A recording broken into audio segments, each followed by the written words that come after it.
So my testimony to Jesus Christ, refinding my faith again with Jesus, because growing up I was a Christian. Went church with the school. Parents were Christians, I always had a good relationship with it. Always had a good relationship with God and Jesus. Obviously, everyone's got their own relationship, and I've always respected that. And I make a point of saying I always respected people of all faiths. That's how my parents brought me up, and that's just in my own heart. That's not something that I've got to really think about. But yeah, when I was younger, I suffered with anxiety because I got bullied growing up. And I was a very sensitive kid, and also I had a good life growing up, but also a challenging life, and traumatic as well, probably like most people. And I always remember I never had any shame or any I never had any feelings that if I ever wanted to talk to God, like I couldn't do it, I wasn't allowed, or I wasn't being genuine, or my praying was disingenuine, or other people wouldn't like it. I would just pray wherever I was, whenever I needed it. And there were lots of times growing up as a kid where I couldn't do it. I needed help. I needed God. I needed, especially when I got in trouble at school, or little things, or I just worry about things that never happened but could happen. And I just would pray from my heart. Like, I just wouldn't think about it. I'd do it. And I'd always, no matter how bad the situation was, whether I felt my life was in danger, or, there was a dispute in a household growing up, whatever the situation was, I'd always feel it's going to be okay. Like, I would always get looked after. And I'd just continue going about my day, and I wouldn't announce it. I wouldn't have to tell people. I wouldn't preach on people. It just was a good relationship with Jesus, with God. I prayed to Jesus, I prayed to God. And, I would just there wasn't a problem, even though I had my anxieties. But as I got older, and I didn't realize it over the years, it was gradually, I come away from my faith, I come away from God, I come away from Jesus, because my ignorance, my pride, my insecurities, my addictions, my need to be liked, my desperation to be famous, to make money, to be accepted, my fears, my depression, my thoughts at times, my suicidal thoughts, my confusing thoughts. So gradually, although if someone would have asked me, I would have said, yeah, I'm of Christian values, but I weren't living it. I wasn't living it. I weren't trying to live it the way that I was when I was younger. I didn't pray to God anymore. I lost my faith completely and got caught up in my own selfishness, and all those things. Obviously, I'm only human, and dealing with even the good in my life, even having some of the best times in my life, which I always attribute to God anyway. So really, as a young kid growing up, I always had it. No one had to convince me. No one could convince me otherwise. I just had it. That's faith. When you don't have to argue with people. I never preached it. Wasn't nasty about it. Just had it in my heart. Would talk to my nan about it. My nan was a believer. She was so easy going with it. We talked about it. Loved my nan dearly. But like I said, as I got older, gradually let go of it, and just it weren't in my heart anymore. God wasn't in my heart anymore. I was selfish. It was all about me, my successes, and and other things, the pressure, the things I was dealing with that we all deal with, the stress of life. So after being successful, which I was grateful for, and funny enough, I always go to God when I'm desperate. And I need help. So in my 20s, when I was feeling suicidal, I got on my knees and prayed to God and cried my eyes out, and got that relief. Got that relief that it's gonna be okay. Then I got the help. I heard Les Brown's message. My life went amazing. But then I lost it again through what I've just described earlier, and words that I can't even put into words. So after being successful, you could say in life, I suffered with bad mental health problems. I didn't know what was happening to me. I just started getting paranoid, getting fearful. All the good in my life, I couldn't cope with it. I couldn't cope with fame. I couldn't cope with the mistakes that I made in my life, the dishonesties, the addictions, so many things in my life. I couldn't cope anymore, and I got mentally unwell, and it happened over a period of time, and people could see it around me. People were worried, my family, a lot of you that follow me. I couldn't see it, obviously, because I was so unwell. When I eventually did realize that I was unwell, I had a mental health breakdown, and during that time, when you're not well, I hope no one goes through this, but obviously a lot of people have, they might relate. You're confused about everything, about God, about life. I was just all over the place. So, funny enough, I can laugh at this now. I was staying with my family and I wasn't well, you know. Bless my mum. My mum was worried. She was frightened. So she was like, look, you know, you need to get help. You're not well. And I was like denying it, saying I'm fine. And eventually my mum convinced me and said, look, would you just go, I'm begging you, would you just go and speak to the doctor? That's it. So I went and spoke to the doctor and I told him about what I was feeling, and he was concerned. And obviously he said to my mum, you know, your son, he needs help ASAP. He's not mentally well. He needs professional help. My mum was worried because I didn't trust anyone at that time other than my nan, my brother, and my mentor at the time, and that was it. I just had this paranoia. I thought everyone was against me. So my mum convinced me, but I didn't. When they said hospital, I didn't realise. I thought she meant just a regular hospital, like where I was born. So I was like, yeah, I'll go into hospital for a couple of days, no problem. They can examine me, you know, give me a painkiller and send me on my way. And I didn't realise that I was agreeing to go into a mental hospital.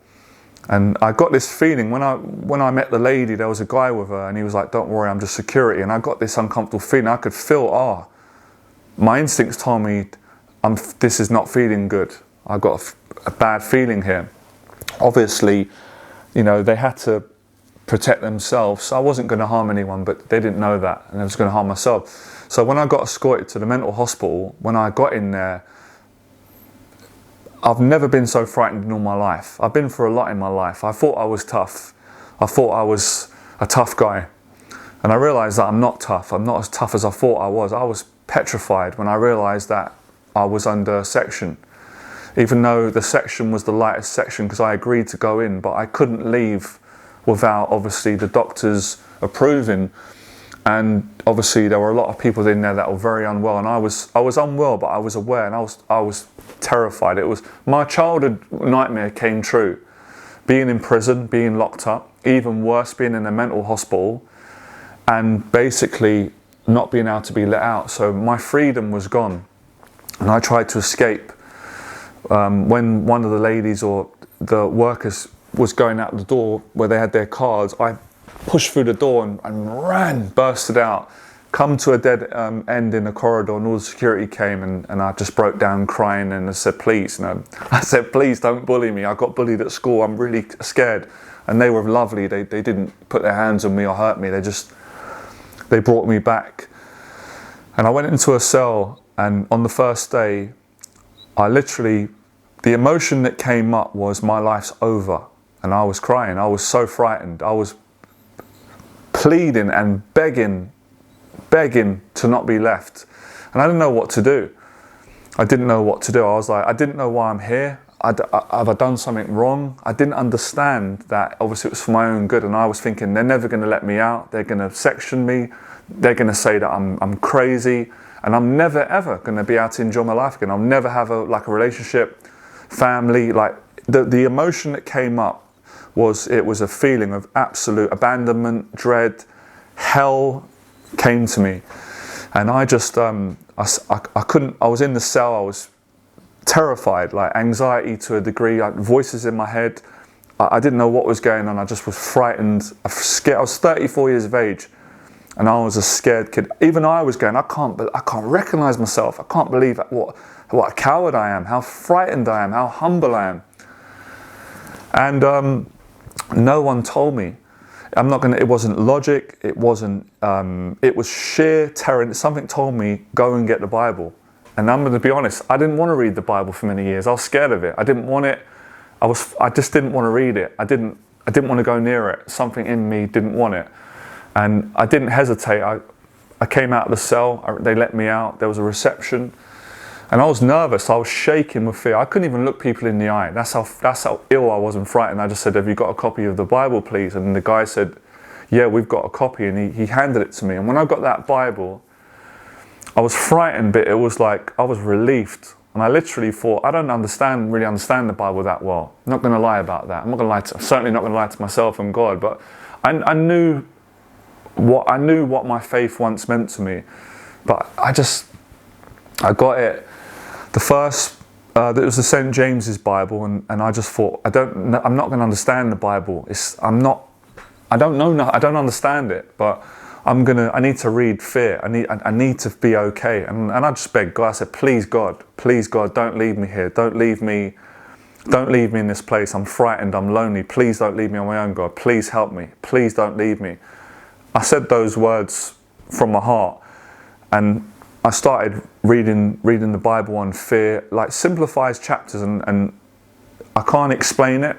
Although I was petrified in hospital and terrified, something in me said that it's going to be okay. And I felt a peace come over me. And I'm not saying like I read it and all of a sudden, no, it wasn't like that. My fear wasn't fully removed, but I was frightened to death. Voices, anxieties, I was paranoid. I didn't trust anybody other than my nan, my brother, my mentor, and God, and it just felt so right. It was like I didn't care about anything. I didn't care about money. I didn't care about fame. I just wanted my life back. I just wanted to have my life back again, and have my family back, and to stop. I was just being tortured by mental illness. I was in agony with these voices and thoughts, and I was in pain. I was in so much pain. So I was humbled, and they moved me to another cell, and I was nervous about that because the cell that they put me in is like where they put everyone who first comes into hospital gets put into the cell. It's temporary, and I felt safe because I'm next to reception. And the cell that they put me in was right down the corridor, and it frightened me. It was right at the end. It was quite dark, but when I got in that cell, I was so frightened and paranoid. I was even thinking in hospital, what if they try and harm me? So I wouldn't take my jeans off. I did my belt tight. I'm being honest, I'm being open. I was paranoid. I thought they might try and hurt me. I thought I might get abused in there. So I was just so frightened. Laid down, got that Bible, held it tight, and I read it, and I got stronger. And I felt stronger and stronger. And this is not a voice that I heard, but it was an impression from praying and begging God to help me. Something told me, give up. Give up, Jonathan. Stop fighting. Stop fighting. Give up. You need to get the help. You need the help. And it just completely made me calm. And from that moment, I accepted that I'm in a mental hospital. I've lost all my money. I used to be a famous dating coach. Now I am nobody. I'm nobody. I'm not better than anybody. I'm a human being, and I'm back to being Jonathan. I tell you what, I've never felt so much relief in my life. I cried my eyes out. I was so weak, and that was what gave me the strength to start surrendering. And I said, right, I am going to trust these people. They're not going to abuse me. They're not going to harm me. God's told me. Jesus told me. God's told me. Not in a word, not in a human word, in an impression. And that's all I wanted to do. I just wanted to give up fighting, give up trying to be someone that I'm not, give up my old life and change. And I just accepted the help. I done the therapy, anything they asked me within respectable reason, I took it. And they were lovely to me. And the days got easier. And within a week, I was laughing, I was joking. God, this gets me emotional. I made friends in there. You know, my mum came in, she's amazing, and helped me. My dad come in, my dad's amazing. They visited. I started to try and build that relationship back with my mum and dad. And a friend came in from my childhood. I appreciate her. She visited me. She gave me money. She got me teas. I went out. Man, I couldn't do it I couldn't do it. I couldn't do it on my own. I weren't strong enough. I was not strong enough. I couldn't get through it. I couldn't come back. I couldn't do it. And it was such a relief to admit that, and just to completely surrender to whatever people thought about me, whatever my mind was saying. And that's when I started to feel stronger, better. And I made a promise, and when I got that relief, because that's what I was really saying. I was really saying, please God, don't leave me. I'm abandoned. No one loves me, and I don't feel safe. A kid in me was speaking, even though that weren't true. I believed it and I felt it. Obviously, I've got a loving family, got friends, but that's what fear does. That's how I felt. I didn't love myself. I didn't like myself. Didn't trust anyone. Felt destroyed. So it was crazy because it was like it was like being a kid again when I was happy, and I just was happy to be happy, peaceful, and yeah, it was the best thing that ever happened to me, other than obviously all of my childhood memories of my family. Irrespective of that, it was the best thing that ever happened to me, and I never believed that what I thought was the worst nightmare of my life, but I couldn't see a way out. I didn't know it was going to be the start of the best thing that ever happened to me, to humble me, to break me down. You know, for God to really show me who I'm not and who I am, and to appreciate life, to forgive myself, to forgive others, come back better and stronger. And I made a promise. I said, God, I promise you, obviously I'm not a perfect man, and I'm never going to be a perfect man, but if you bring me back from this, and if you give me back my peace again and be mentally well, I promise you, God, I promise you, I'm going to share my story, and I'm going to share my story, and that's all I can do. I can't do any more than that, and help other people, however that plays out. And within me asking for help, there were details, and I also said, I'm going to lose weight. I'm going to accept benefits, because right now I can't work. I don't have the confidence, and I've got to change my whole life, my teaching, my life, my lifestyle.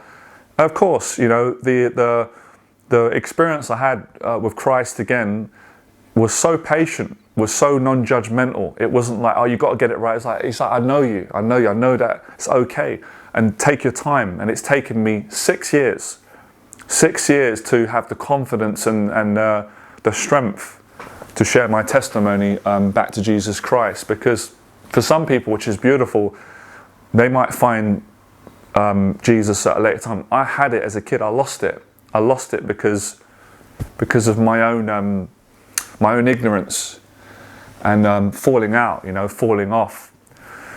I'll tell you what, man, it made me really appreciate other people more, even though I was like that when I was younger, but even more, it made me understand mental health, the suffering that men and women go through. And I saw it in hospital, but I had a great time. I was happier. I was in hospital for about 6 weeks. After week 1, I was more happy in the mental hospital than when I had money. I was dating a lot of different women, you know, womanizing. I had fame. I had stuff on YouTube. I was a billion times more happy because I let go of trying to be someone that I'm not, and getting back to normality again, having my feet on the ground, and, you know, really realizing how selfish I was to my family, to other people, how I fell into darkness and couldn't see that my life was getting worse and worse, and I nearly died. I mean, technically I did die, you know, I'm reborn, but my life was just going down. It was going down a bad way, and I'm very thankful that when I got that message from God, that impression to give up, but not give up in like give up, and but give up in a way of give up the things that are not good in your life and get the help, and it worked. And you know, so many people come forward and help me, and I remember I can't really say names because some people might not want their names mentioned, but the amount of people that helped me is just if it wasn't for the goodness of people, then I wouldn't have been inspired to come back and change my life and share my story and to continue. So I just want to make a point of saying, you know, I'm not a perfect Christian. I don't think anyone is, and I'm not a perfect person, but I like the person that I am, and I like the person that God is shaping me into. And obviously every day is a challenge, but every single day I love my life despite the challenges. And that's why I've been talking about gratitude God taught me about gratitude. Jesus taught me about gratitude.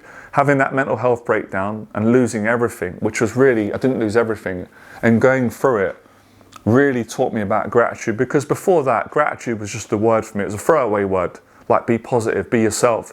I didn't understand what that meant. And then of course, I time traveled in hospital.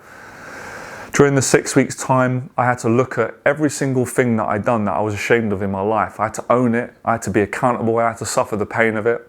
I also had to look at all of the beautiful things in my life, with my dad, with my mum, my nan, everything, a life examination. I didn't choose that. I didn't say I want to go. It just happened. It happened for experience, and I really got to appreciate, everything in my life, everything.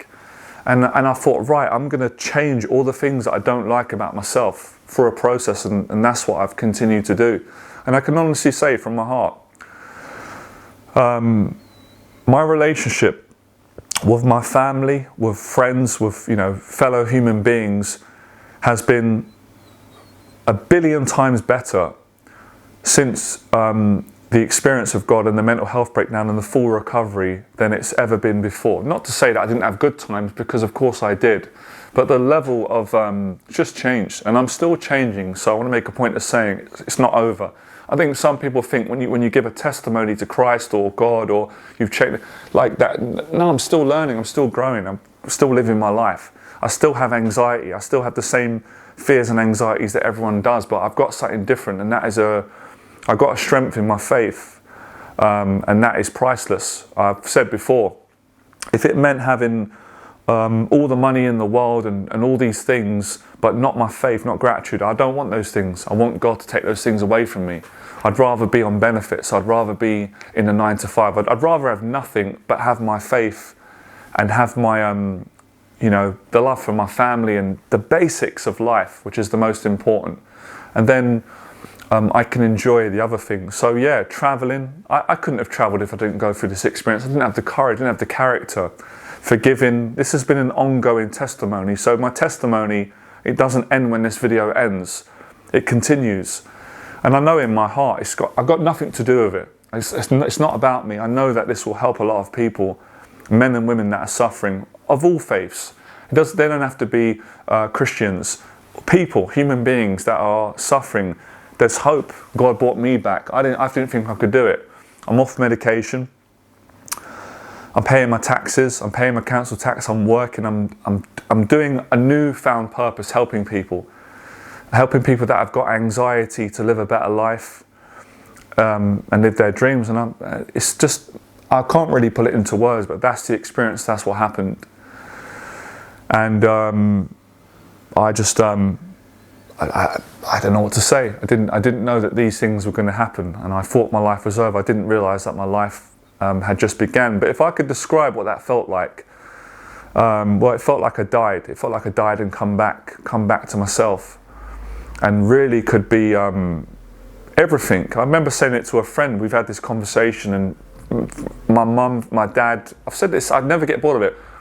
Having a tea and a coffee with a friend, or on my own, or with a mentor, or with a client, which I'm talking recently, felt amazing, or with a girlfriend or a date, it just felt great. And of course it felt great, because I've gone from having a mental health breakdown, I think that my life is over, to recovering, refinding my faith, and being able to appreciate and be back and be present. Because when I was suffering, I couldn't be present.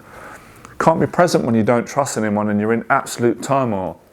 So this is also a message as well, for women and men, but especially because it can be really hard for men, because they feel like their pride, and I've been through it.